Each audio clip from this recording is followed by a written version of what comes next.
Everyone, आते हैं exercise 3.1 के क्वेश्चन नंबर 2 पर। क्वेश्चन नंबर 2 में कह रहा है कि एक क्रिकेट का कोच है और उस क्रिकेट के कोच ने 3 बैट्स एंड 6 बॉल्स खरीदी हैं 3,900 रुपीज में, और कुछ टाइम बाद उसने 1 बैट एंड 1 बॉल 1,300 रुपीज में खरीदी है। अब इसको हमें इक्वेशन भी बनानी है इसकी, और इसको ग्राफ के रूप में भी रिप्रेजेंट करना है। ठीक है, तो किस तरह से करते हैं देखिए। तो सबसे पहले हम क्या करेंगे, लेट कर लेते हैं। Let the cost of a bat, ठीक है, एक बैट की कीमत मान लेते हम ₹X। ठीक है, हिंदी में लिख देता हूं मैं, माना एक बल्ले की कीमत या मूल्य भी लिख सकते हो आप। ठीक है, X रुपए। ऐसे ही हम मान लेते हैं एक बॉल की कीमत। Let the cost of a ball ₹Y। ठीक है, माना एक गेंद की कीमत Y रुपए। ठीक है भाई। अच्छा, अब क्या करते हैं, अकॉर्डिंग टू क्वेश्चन चलते हैं। तो उसने क्या कहा है कि 3 बैट और 6 बॉल, 3 बैट्स यानी कि 3X प्लस 6 बॉल्स यानी 6Y इज इक्वल टू कितने रुपए में, 3,900 रुपीज में। समझ में आ रही है बात। अगर मैं इस इक्वेशन को 3 से डिवाइड कर दूं तो यहां पे क्या आएगा, X, यहां पे आएगा 2Y और यहां पे आ जाएगा 1,300। इसको मैं लिख देता हूं इक्वेशन नंबर फर्स्ट। ठीक है, फिर कह रहा है कुछ टाइम बाद, आफ्टर सम टाइम, उसके बाद क्या हुआ, उसने एक बॉल, एक बैट और एक बॉल 1,300 रुपए में खरीदी। एक बैट और एक ही बॉल कितने में खरीदी, 1,300 रुपीज में। समझ आ रही है यहां पे बात। ठीक है, ये फर्स्ट इक्वेशन है और इसको लिख देता हूं मैं इक्वेशन नंबर 2। ठीक है, तो ये तो हो गए इसकी इक्वेशन।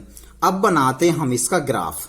तो ग्राफ बनाना बहुत ही इजी है, जैसा कि मैंने आपको फर्स्ट क्वेश्चन में बताया था, ऐसा ही इसका ग्राफ बनाना है। आप उसको ग्राफ नोटबुक में भी बना सकते हैं या अपनी नोटबुक में ग्राफ का चित्र बना के, यानी ग्राफ का जो मैप होता है उस तरह से आपको उसको बना के और उसको ग्राफ रिप्रेजेंट कर सकते हो ग्राफ में इन इक्वेशंस को। ठीक है, तो मैं यहां पे आपको ग्राफ बना के दिखा देता हूं। थोड़ी देर के लिए वीडियो को पॉज करते हैं। अब जो इक्वेशन नंबर फर्स्ट है, इससे हम एक टेबल बना लेते हैं। ठीक है, इक्वेशन नंबर फर्स्ट जो है, मैंने आपको बताया था, पहले जो सिंगल X या Y होता है उसको एक साइड छोड़ देते हैं हम।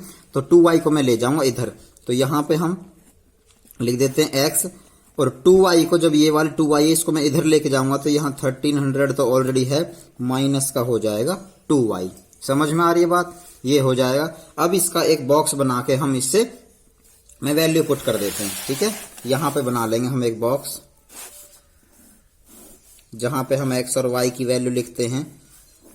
यहां X और Y दो वैल्यूज आप निकाल लें, उससे कोई फर्क नहीं पड़ता। तो इक्वेशन है X is equal to 1,300 minus 2Y।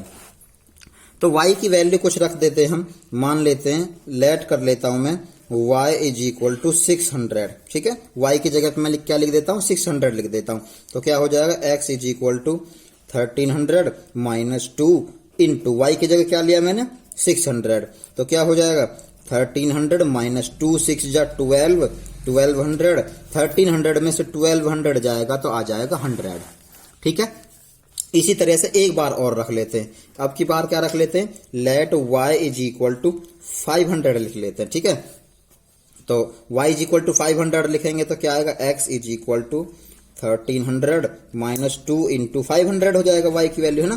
तो 1300 माइनस ये 1000 हो जाएगा, 1300 में से 1000 जाएगा तो क्या हो जाएगा, 300 आ जाएगा। ठीक है, कहने का मतलब यह है कि जब मैंने y की वैल्यू 600 ली तो x की वैल्यू 100 आई, यानी y की वैल्यू जब 600 ली तो x की वैल्यू 100 आई। समझ आ रही है बात। अब जब दोबारा मैंने y की वैल्यू 500 ली तो x की वैल्यू 300 आई। ठीक है, y की वैल्यू मैंने ली 500 तो x की वैल्यू आई 300। तो ये तो होगी इक्वेशन नंबर फर्स्ट की टेबल। ऐसे ही बनाते हैं हम इक्वेशन नंबर सेकंड की टेबल। यहां पे x और y की वैल्यू लिखेंगे यहाँ पे, x और y। इक्वेशन नंबर सेकंड में यहां पे लिख देता हूं।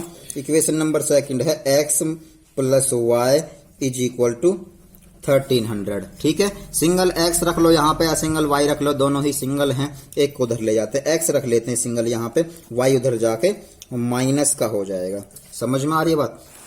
अच्छा जी, अब क्या करते हैं, y की वैल्यू कोई भी रख लेते हैं हम। ठीक है, तो यहाँ पे रख लेंगे हम y की वैल्यू 600 लिख लेते हैं, y इज इक्वल टू 600। तो क्या हो जाएगा, x is equal to 1300 minus y की जगह क्या रखा है मैंने 600, तो 1300 माइनस 600 तो कितना आ जाएगा, 700 आ जाएगा x की वैल्यू, है ना। जब y की वैल्यू मैंने 600 ली, है ना, जब y की वैल्यू 600 ली तो x की वैल्यू 700 आई। समझ आ रहा है।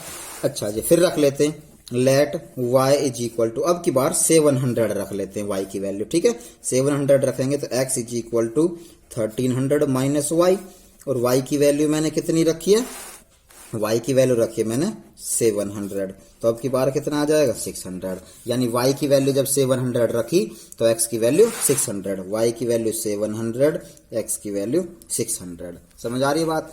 अच्छा जी, अब जो ये वैल्यूज हमारी निकल के आई हैं इनको हम ग्राफ में रिप्रेजेंट कर देंगे। ठीक है, ग्राफ मैंने यहाँ पे बना रखा है, इसमें मैं वैल्यूज लिख देता हूं और फिर आपको ग्राफ बनाना सिखाता हूं। ठीक है, तो ये मैंने वैल्यूज लिख दी हैं यहाँ पे, देखिए।